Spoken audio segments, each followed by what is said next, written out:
बिस्मिल्लाहिर्रहमानिर्रहीम। अस्सलाम वालेकुम डियर स्टूडेंट, कैसे हैं आप? उम्मीद है सब ठीक ठाक होंगे। हम 10th क्लास की केमिस्ट्री का चैप्टर नंबर आज 13 पढ़ रहे हैं। आज चैप्टर नंबर 11 और इसको चैप्टर नंबर 3 भी कहते हैं। ऑर्गेनिक केमिस्ट्री के बारे में हम पढ़ेंगे।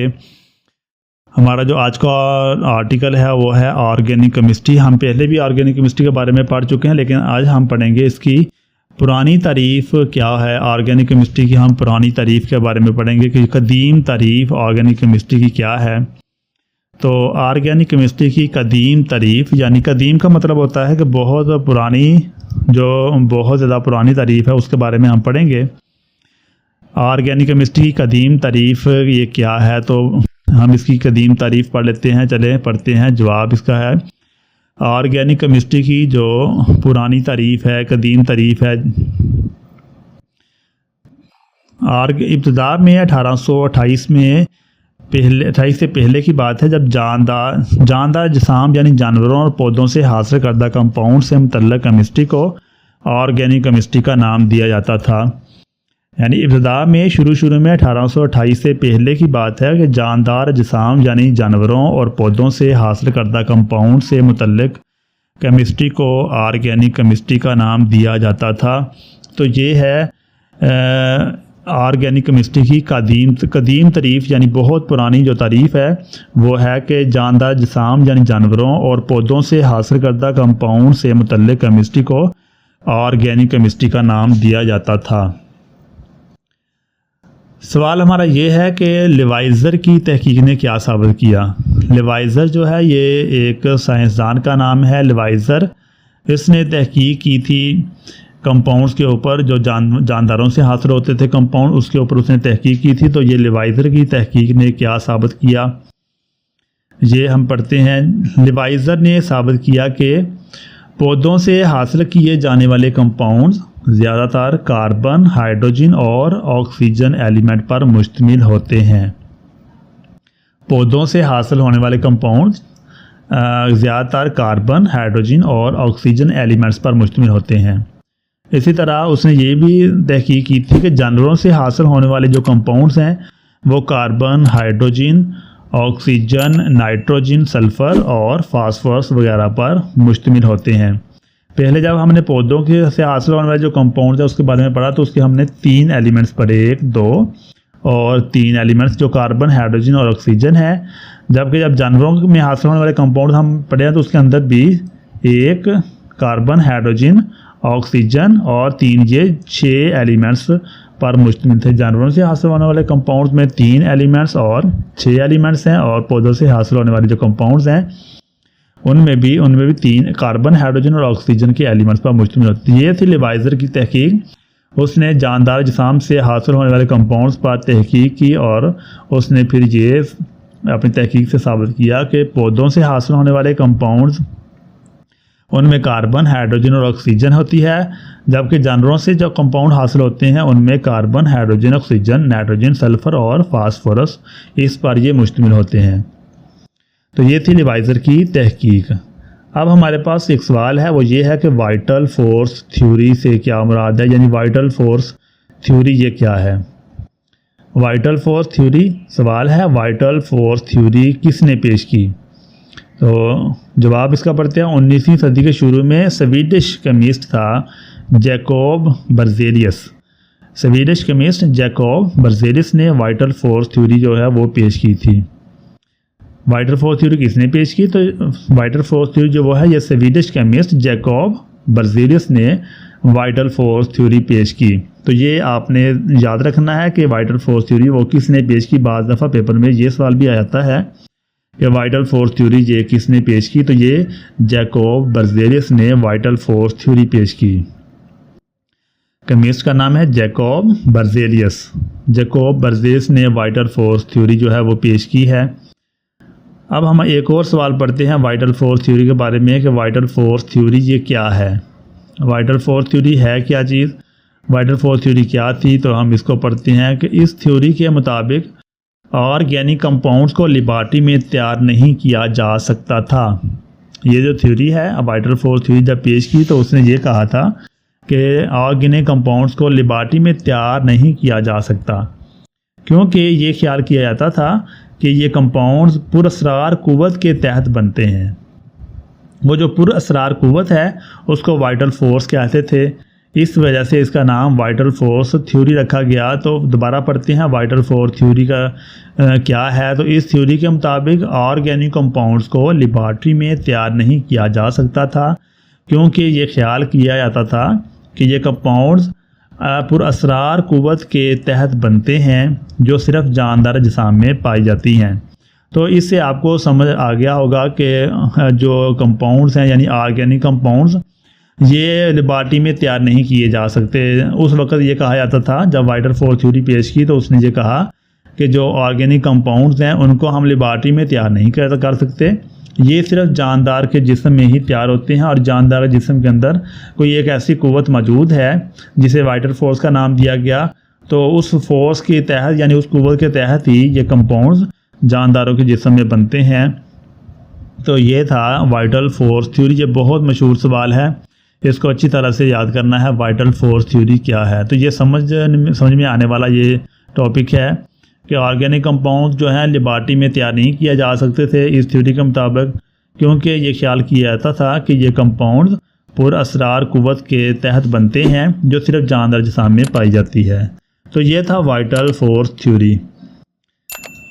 अब हम सवाल पढ़ते हैं कि वाइटल फोर्स थ्योरी की अहमियत कैसे कम हुई, क्योंकि जब ये वाइटल फोर्स थ्योरी पेश की ना तो उस वक़्त ये बहुत अहमियत की हामिल थी। लोगों ने तजर्बात करने छोड़ दिए थे कि ऑर्गेनिक कंपाउंड को तो हम लेबॉरेटरी में तैयार नहीं कर सकते, इसलिए इसकी बहुत अहमियत थी उस वक़्त। फिर इसकी अहमियत कैसे कम हुई? 1828 में वाइटल फोर्स थ्योरी की अहमियत इस वक्त कम हो गई जब वल्लर ने एक इनऑर्गेनिक कंपाउंड यानी अमोनियम सायानेट को गर्म करके पहला ऑर्गेनिक कंपाउंड यानी यूरिया तैयार किया।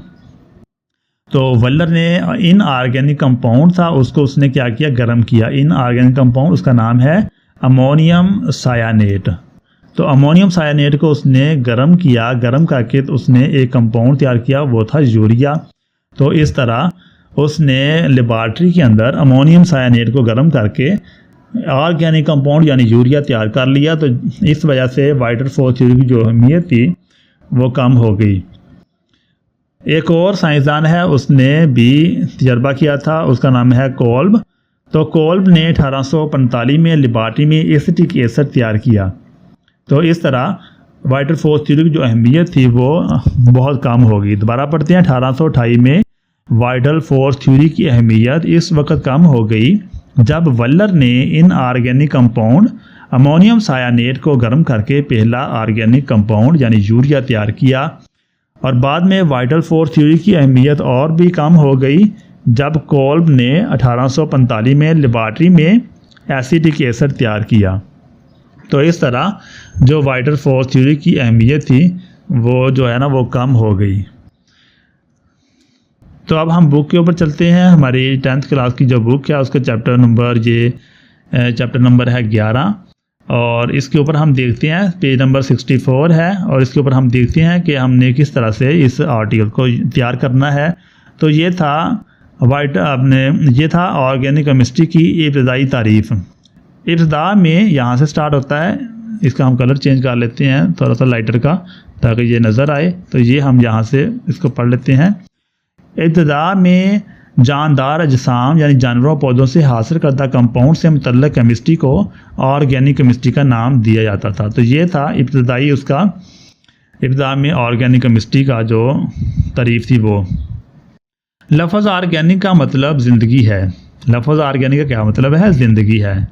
अब है लिवाइज़र की तहकीक ने क्या साबित किया। यहाँ से है लिवाइज़र की तहकीक ने क्या साबित किया। तो लिवाइज़र ने साबित किया कि पौधों से हासिल किए जाने वाले कंपाउंड्स ज़्यादातर कार्बन, हाइड्रोजन और ऑक्सीजन एलिमेंट पर मुश्तमिल होते हैं, जबकि जानवरों से हासिल होने वाले जो कंपाउंड्स हैं वो carbon, hydrogen, oxygen, nitrogen, sulphur और फास्फोरस वगैरह पर मुश्तमिल होते हैं। तो उसने एलिमेंट्स को, जो जानदार के कंपाउंड्स में पाए जाते थे एलिमेंट्स, वो उसने अलहदा से दरियाफ्त करके बता दिया कि जो पौधों से हासिल होने वाले कंपाउंड्स हैं उनमें कौन से एलिमेंट हैं और जानवरों से हासिल होने वाले जो कंपाउंड्स हैं उनमें से कौन से एलिमेंट्स पाए जाते हैं। अब हमारा सवाल है, यहाँ से स्टार्ट होता है कि वाइटल फोर्स थ्योरी किसने पेश की।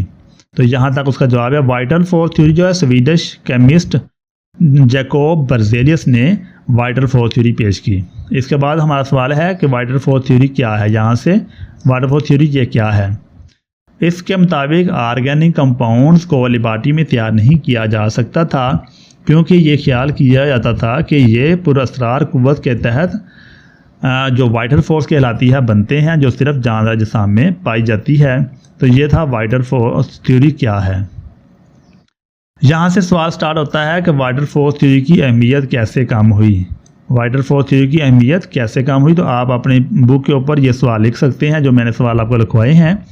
तो ये आप अपनी बुक के ऊपर लिखकर इस आर्टिकल को आसान बना सकते हैं ताकि ये याद करना और इसको जहन नशीन करना आसान रहे। तो यहाँ पर सवाल इसका बनता है कि वाइटल फोर्स थ्योरी की अहमियत कैसे कम हो गई।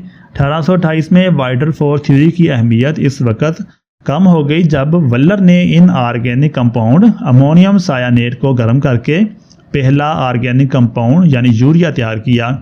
तो NH4CNO ये अमोनियम सायानेट है।